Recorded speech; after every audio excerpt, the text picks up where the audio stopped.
Bonsoir et bienvenue à l'émission Territoire et Aménagement. Parmi les nombreuses directions que compte la délégation générale aux grands travaux, il y en a une qui mérite un gros plan aujourd'hui, c'est la coordination des marchés publics et de la réglementation.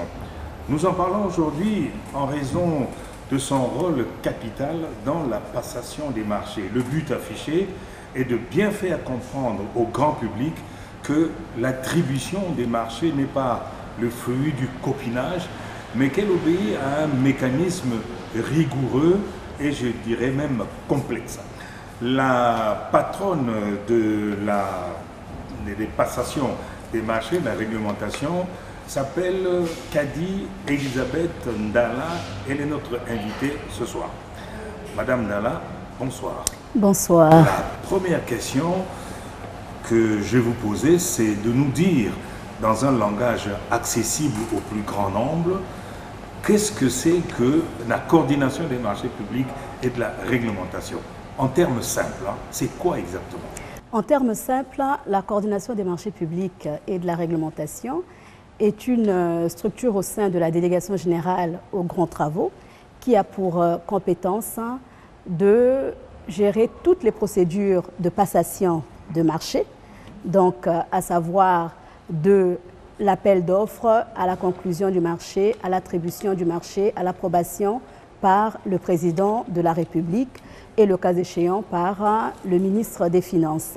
Donc cette coordination comprend le département de la cellule de gestion des marchés publics et le département de la réglementation, lequel en son sein a deux services, qui est le service de l'audit interne et les services juridiques et contentieux. Bon, nous savons qu'il existe aux grands travaux un code des marchés publics. Quel est le but visé par ce code? Je vais repartir un peu en arrière. Le code des marchés publics a été adopté en 2009. Il faut savoir que en 2009, la République du Congo a dû prendre des décisions très courageuses, notamment avec l'appui des partenaires au développement. Et après avoir constaté certaines faiblesses dans le système de gestion des marchés publics, notamment avec les instruments de contrôle, avec les voies de recours qui sont offertes aux entreprises soumissionnaires et également en ce qui concerne les procédures de réglementation. Donc, la République du Congo a dû adopter un code des marchés publics pour lui permettre de faire la promotion déjà des grands investissements et notamment la promotion de la bonne gouvernance et également la promotion de l'orthodoxie financière dans la gestion des deniers publics. Donc c'est dans ces circonstances que le Code des marchés publics a été adopté. Parce qu'avant, on s'était aperçu qu'il y avait une certaine confusion entre les organes de passation, les organes de contrôle et une certaine défaillance en termes de régulation. Donc, le Code des marchés est adopté. Le Code des marchés apporte une certaine sécurité juridique qui était attendue par nos partenaires au développement, tels que la Banque mondiale, tels que l'Union européenne, la BAD, l'AFD et j'en cite. Donc, le Code des marchés publics que nous pratiquons aujourd'hui, donc qui a été adopté en mai 2009, vient sécuriser les procédures de passation en répondant aux exigences internationales en matière de commande publique, notamment en faisant une distinction entre les différents organes, les organes de passation, les organes de contrôle et la régulation. Donc, vous avez l'apport des organes de passation, donc qui sont les maîtres d'ouvrage, avec le mécanisme de la maîtrise d'ouvrage déléguée qui fait intervenir la délégation générale aux grands travaux. Vous avez l'organe de contrôle qui est la Direction générale de contrôle des marchés publics qui soit donne un avis de non-objection pour les procédures de passation lorsqu'il s'agit des appels d'offres ou alors une autorisation spéciale lorsqu'il s'agit du recours au gré à gré ou d'un marché passé par entente directe. Et vous avez enfin l'autorité de régulation des marchés publics qui intervient pour réguler le système de passation et qui permet véritablement aux entreprises soumissionnaires, lorsqu'elles sont lésées, de recourir à cette autorité qui intervient en quelque sorte comme une juridiction qui va statuer sur les droits qui ont été lésés. Donc vous voyez que l'apport du Code des marchés publics est immense et apporte satisfaction à nos partenaires au développement, parce qu'en plus de cela, nous avons un code qui met en exergue les grands principes généraux en matière de commande publique. Alors, je rebondis sur une expression que vous avez employée tout à l'heure, maîtrise d'ouvrage. Alors, on parle de la délégation de la maîtrise d'ouvrage. Qu'est-ce que c'est exactement? Avant d'aborder ce point, je souhaiterais revenir sur les principes généraux du droit en matière de commande publique. C'est quoi une commande publique? Quand on regarde notre Code des marchés publics, le Code des marchés publics définit de façon stricte l'intervention de l'État en matière de passation, de contrôle et de suivi de l'exécution. Le domaine d'application, c'est d'une part les marchés publics. C'est quoi un marché public? C'est un marché de travaux, c'est un marché de prestations intellectuelles ou prestations de services, c'est un marché de fourniture. Maintenant, dans cet environnement, intervient la délégation générale aux grands travaux. La délégation générale aux grands travaux intervient dans le mécanisme de maîtrise d'ouvrage délégué. C'est quoi la maîtrise d'ouvrage délégué? La maîtrise d'ouvrage délégué est un mécanisme juridique qui va permettre à l'État, via une structure particulière, de pouvoir passer les marchés au-delà d'un certain seuil.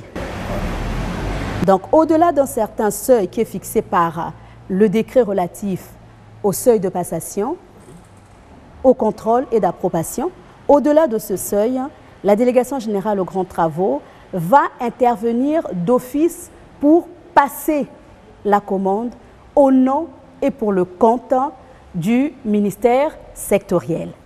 Et lorsqu'elle passe commande au nom et pour le compte du ministère sectoriel, elle doit respecter ces fameux grands principes généraux du droit en matière de commande publique, qui est la liberté de soumissionner, donc la liberté d'accès à la commande publique, le principe d'égalité entre les soumissionnaires, qui est un principe très cher au Code des marchés publics, où tous les soumissionnaires sont traités à égalité. C'est le corollaire d'un grand principe en droit administratif qui est le principe de l'égalité en matière d'accès aux services publics. Il n'y a pas de distinction entre les différents soumissionnaires qui soumissionnent en toute transparence. Les dossiers sont traités de façon égalitaire, de façon concurrentielle. Quand une commande n'est pas publique, elle est comment? Quand on parle de commande publique, c'est par opposition à quoi? La commande, lorsqu'elle n'est pas publique, ça va être une commande privée. Parce qu'une commande publique met en jeu les deniers publics. Et seules les entités de l'État qui sont clairement définies peuvent passer des commandes publiques. Est-ce qu'un privé a la possibilité de faire recours aux grands travaux? Il faut repartir dans les domaines d'intervention de la commande publique. Le Code des marchés est précis là-dessus. Le Code des marchés met en mouvement les organes de passation qui sont exprimés par les maîtres d'ouvrage, les organes de contrôle, les organes de régulation. Votre question s'intéresse beaucoup plus aux organes de passation. Quelles sont les entités de l'État qui peuvent passer les marchés publics? Voilà. Et les marchés de délégation de services publics. Parce que lorsque l'on parle de commande publique, nous avons deux volets, les marchés publics en tant que tels et les marchés de délégation de services publics.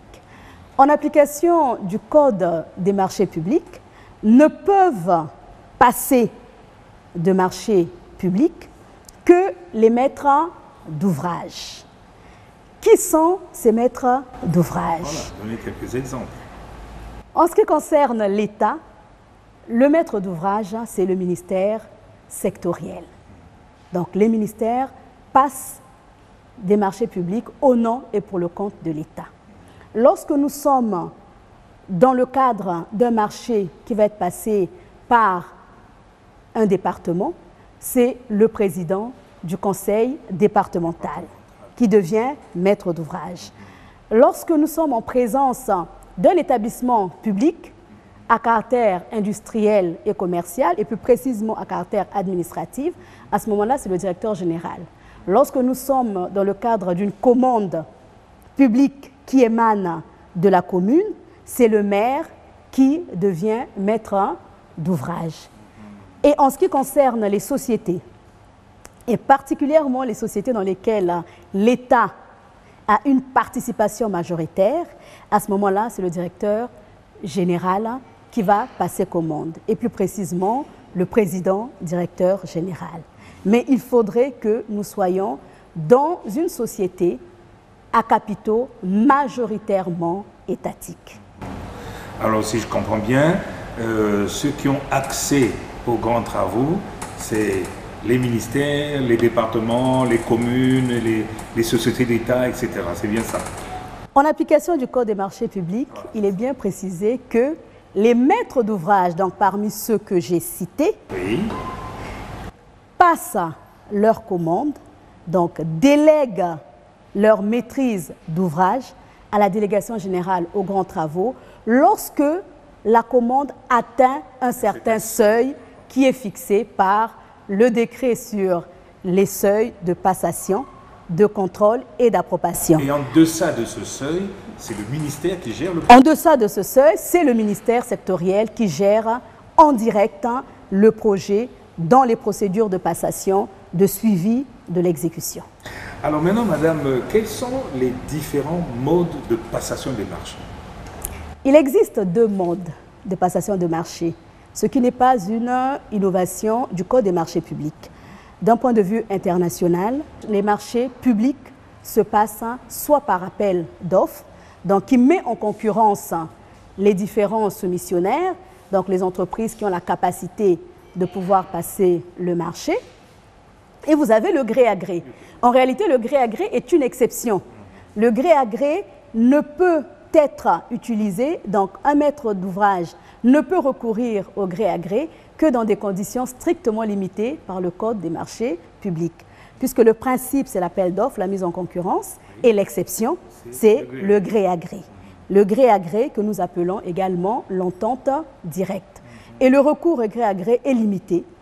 Lorsqu'il s'agit d'un cas d'urgence, le maître d'ouvrage n'a pas le temps de passer l'appel d'offres, de mettre en concurrence, parce qu'il y a des délais stricts qu'il faut respecter dans la mise en concurrence, dans l'analyse des dossiers, dans la demande et l'obtention de l'autorisation, de l'avis de non-objection, parce que chaque étape de la procédure est sanctionnée par l'obtention d'un avis de non-objection de la Direction générale de contrôle des marchés publics. Donc, lorsque le maître d'ouvrage n'a pas le temps de pouvoir respecter toute cette procédure, parce qu'il y a véritablement urgence, à ce moment-là, le maître d'ouvrage doit justifier le recours au gré à gré et il appartiendra à la Direction générale de contrôle de marchés publics de statuer pour autoriser le recours au gré à gré.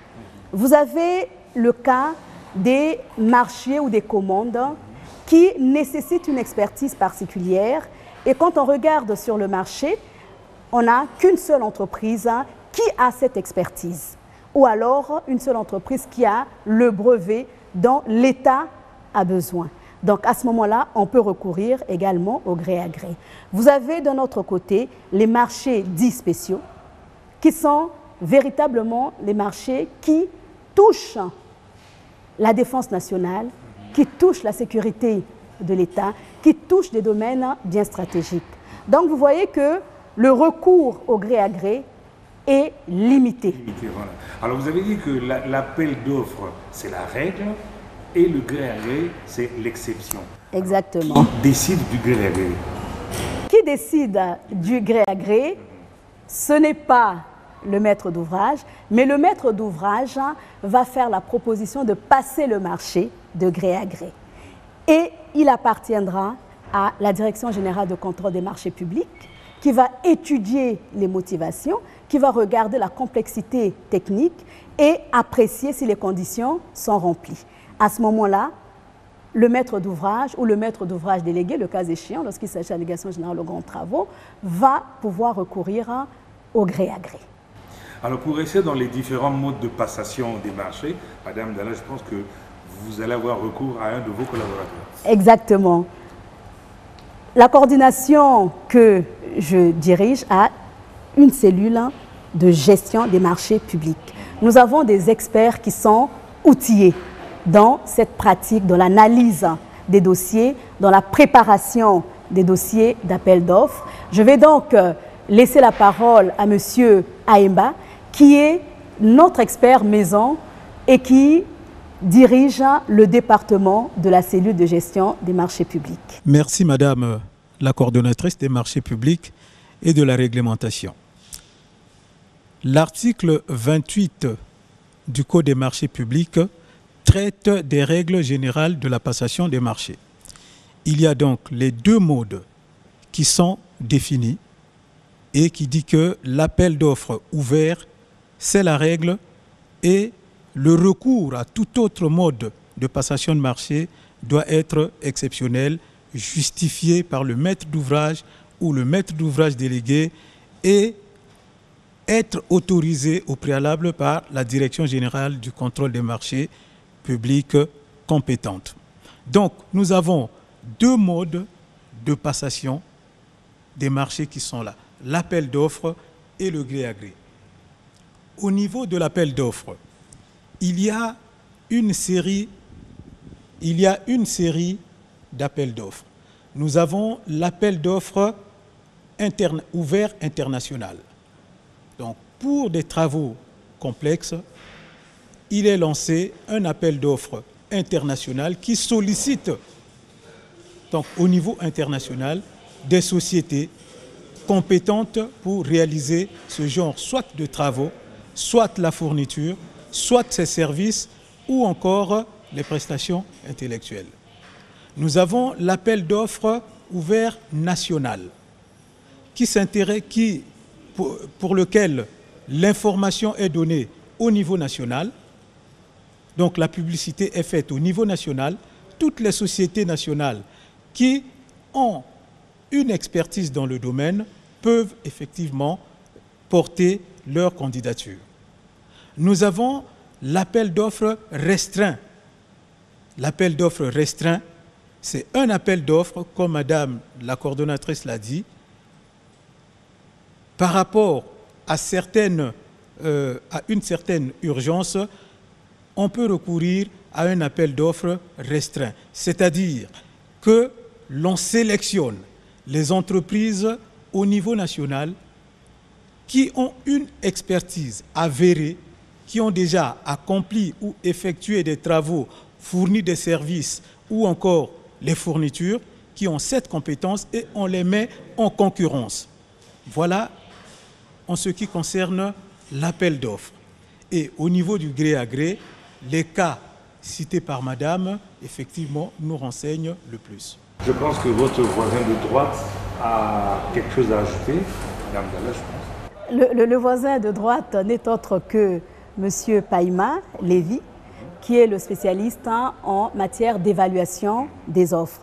Donc, avec toute son équipe, lorsque les commissions sont mises en place, donc après les dépouillements, lorsque les commissions sont mises en place, il faut maintenant évaluer les propositions techniques et financières des entreprises. Donc, je laisserai M. Lévy nous expliquer comment se passe l'évaluation des offres. Merci, Madame la Semper. Avant d'aborder l'évaluation proprement dite, nous devrons d'abord repartir au niveau du dossier d'appel d'offres, parce que c'est à partir du dossier d'appel d'offres que sont définis les critères d'évaluation des offres que nous avions reçues par la suite. Donc, une fois que l'avis d'appel d'offres est lancé, il y a un certain délai qui est laissé aux entreprises pour pouvoir préparer leurs offres. Le délai peut varier entre en fonction des cas, entre 20, 30 voire 40 jours. Donc, à l'expiration de ce délai, à l'heure convenue, fixée dans l'avis d'appel d'offres, nous recevons les offres. Bien entendu, les offres peuvent être reçues peut-être 2 jours avant, en fonction de la disponibilité, enfin, en fonction de la capacité des entreprises à pouvoir préparer leurs offres. Il y a celles qui peuvent déposer bien avant. Mais au dernier jour fixé pour le dépôt des offres, une liste est dressée, donc le registre de réception des offres. 1 heure après la réception des offres, nous procédons donc à l'ouverture publique. Je crois que vous avez peut-être déjà eu l'occasion de suivre la séance d'ouverture publique des offres au niveau des grands travaux. Alors, après cette séance d'ouverture des offres, une sous-commission d'évaluation est mise en place. Cette sous-commission d'évaluation regroupe donc en son sein les experts maison que nous sommes, nos collègues du département technique liés, qui interviennent sur le domaine. Ça peut être par exemple pour la santé, si on a un expert maison en matière de santé ou de travaux publics, donc un ingénieur génie civil, ça peut être un électricien par rapport à l'objet de l'appel d'offres qui avait été lancé. Alors, cette sous-commission travaille à huis clos, bien entendu avec la participation du maître d'ouvrage, parce que la sous-commission, elle est, je dirais, tripartite. Donc, il y a les grands travaux, il y a la coordination des marchés publics et de la réglementation, il y a la coordination technique et il y a la participation du maître d'ouvrage lui-même qui participe donc à l'évaluation des offres. À l'issue de cette évaluation des offres, un rapport est dressé.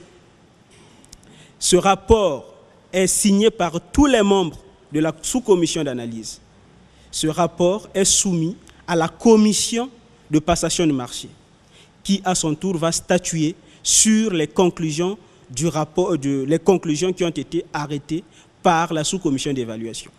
À l'issue des travaux de la commission de passation de marché, laquelle réunit donc le ministre, notre ministre, le ministre Jean-Jacques Bouya, personne responsable des marchés pour ce qui concerne la délégation générale aux grands travaux, les représentants des ministères ou du ministère concerné par le projet, et bien entendu la coordination technique, le comité technique des grands travaux, parce qu'il y a un comité technique aux grands travaux. Alors, le rapport de la commission de passation de marché est envoyé au niveau de la Direction générale du contrôle des marchés publics pour solliciter l'avis de non-objection sur la proposition d'attribution qui est faite par la commission de passation de marché. Donc, ce n'est qu'après que la Direction générale du contrôle des marchés publics ait délivré l'avis de non-objection que l'entreprise qui est pressentie pour signer le marché est invitée à la signature du contrat avec l'État.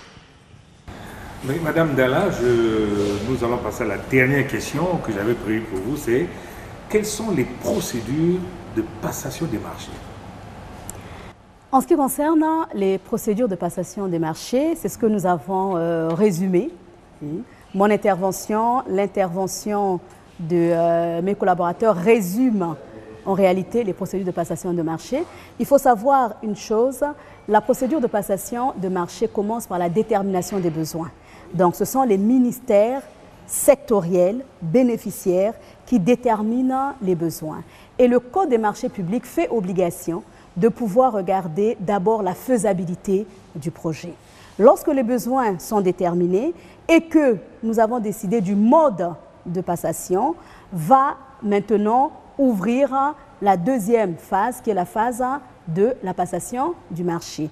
Lorsqu'il s'agit d'un appel d'offres, vous avez tout à l'heure suivi que nous avons d'abord la première phase, c'est préparer le dossier d'appel d'offres avec la préparation du cahier de charges. Ensuite, nous avons la publication des offres, là où les entreprises soumissionnaires peuvent avoir recours aux offres et préparer leurs propositions techniques et financières. Par la suite, quand ils déposent leur dossier, à ce moment-là, il va y avoir une une séance de dépouillement qui est publique pour permettre justement, dans le respect de la mise en concurrence, que chaque soumissionnaire ait connaissance de l'offre financière et de l'offre technique que fait le concurrent. Après cette procédure de dépouillement, la sous-commission d'analyse va procéder à l'évaluation des offres. Alors, vous savez, il y a toute une jurisprudence en ce qui concerne l'analyse des offres. Avant, on parlait de l'offre la moins-disante. Aujourd'hui, la pratique n'est plus de l'offre la moins-disante, mais de l'offre économiquement la plus avantageuse. Donc, on regarde la péréquation entre l'offre financière et l'offre technique et on opte pour le soumissionnaire qui fait la meilleure offre d'un point de vue qualité-prix. Donc aujourd'hui, ce qui prime, c'est véritablement la qualité. Mais naturellement, lorsqu'il s'agit de deniers publics, il faut avoir la qualité, non pas à un prix exorbitant. Et pour cela, nous avons des spécialistes. La bonne qualité à bon prix. Nous avons des spécialistes qui évaluent, qui connaissent bien la grille tarifaire, que ce soit en génie civil, que ce soit en matière de santé publique, pour les offres qui concernent l'acquisition des médicaments, que ce soit en matière de prestations de services. Donc, il y a une péréquation qui est faite pour pouvoir retenir, faire la proposition de l'offre qui est économiquement la plus avantageuse. Naturellement, après cette analyse qui est très technique, qui nécessite l'utilisation de mécanismes techniques par des experts, à ce moment-là, nous avons la phase, pas la dernière, mais la phase de l'attribution du marché. Lorsque le marché est attribué, il faut savoir qu'on va rentrer maintenant dans l'exécution du marché. Mais lorsque nous exécutons le marché, après, il y a la livraison. Donc, on suit l'exécution, mais après, l'ouvrage est livré. Et lorsque l'ouvrage arrive en phase de livraison, vous avez ce qu'on appelle dans la maîtrise d'ouvrage la réception des ouvrages. Lorsqu'un ouvrage doit être réceptionné, l'entreprise fait la demande parce qu'elle considère qu'elle a fini sa mission. Elle fait la demande de réception. Et au sein de l'État est mise en place une commission particulière, donc une commission nationale de réception des ouvrages finis. Et cette commission est sous la houlette, la responsabilité de l'inspection générale d'État, qui intervient avec les experts du maître d'ouvrage, avec la mission de contrôle qui a suivi l'exécution technique du projet, avec la délégation générale aux grands travaux, pour réceptionner. Lorsque la qualité atteint les objectifs qui ont été fixés par le contrat, donc il y a bonne exécution, à ce moment-là, la Commission nationale des ouvrages finis dresse un PV de réception, donc un procès verbal de réception. Mais lorsqu'il y a des réserves et qu'on se rend compte qu'il y a des lots qui n'ont pas été bien exécutés, à ce moment-là, nous avons un procès verbal avec réserve. Et un délai est imparti à l'entreprise pour corriger ces différentes réserves et les lever. Donc ce n'est que lorsque l'entreprise aura levé les réserves que l'entreprise pourra avoir véritablement un certificat de réception définitive. Mais là encore, il faut préciser que lorsque un ouvrage est réceptionné, nous sommes en matière de maîtrise d'ouvrage. Donc, s'ouvrent des délais de garantie. Ces délais de garantie permettent au maître d'ouvrage d'apprécier le comportement de l'ouvrage. Parce que dans le délai de garantie de parfait achèvement, il peut arriver que l'ouvrage se comporte mal et à ce moment-là, l'entreprise qui est assignée à garantir doit revenir et corriger les différents vices qui ont été constatés. Donc, vous voyez bien qu'aujourd'hui, nous avons un code des marchés publics qui met en place des mécanismes qui sont purement techniques, qui exigent une expertise particulière et qui apportent la satisfaction de nos partenaires au développement. Voilà, ce sera le dernier mot. Vous avez compris que l'attribution des marchés n'est pas le fait du hasard, mais qu'elle obéit à des mécanismes rigoureux. J'espère que vous y avez compris quelque chose. Mais une petite question que je voulais poser, enfin, que le public se pose. Les grands travaux ont réalisé, des travaux de voirie urbaine, d'éclairage public dans les villes. Bon, ces voiries sont dans un état de dégradation aujourd'hui. Leur réparation relève de qui? La réponse vous a déjà été donnée.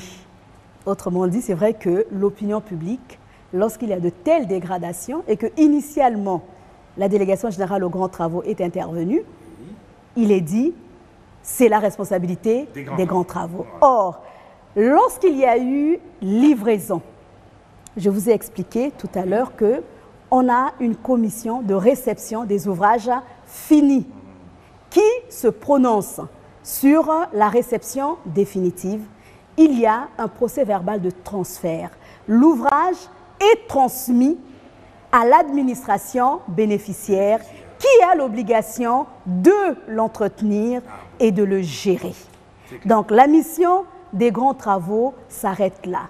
Sauf si dans le cadre d'une délégation de service public, il y a passation de la délégation de service public pour la gestion de l'ouvrage tel que nous avons eu le cas de la mise en concession de la RN1, de la RN2. Parce que là aussi, l'opinion publique se demande mais que vient faire les grands travaux dans la concession de la RN1 et la RN2. Ça fait partie des domaines d'application du Code des marchés publics. Nous avons les marchés, mais nous avons également la délégation de services publics. Donc, il appartient à l'administration bénéficiaire de gérer l'ouvrage lorsque l'ouvrage lui a été transmis en bonne et due forme. Et lorsque un ouvrage est transmis, il existe encore des garanties qui survivent à la réception. Vous avez par exemple la dommage ouvrage. Donc, en principe, le gestionnaire final de l'ouvrage doit regarder s'il y a un désordre, s'il n'est pas possible, dans cette hypothèse, de mettre en jeu la dommage ouvrage qui est au bénéfice de la personne qui a commandé le marché. Bon, merci beaucoup madame. Je rappelle que vous êtes la coordinatrice des marchés publics et de la réglementation. Merci de nous avoir accordé votre temps. Rendez-vous la semaine prochaine pour un nouveau numéro de Territoire et Aménagement. Au revoir.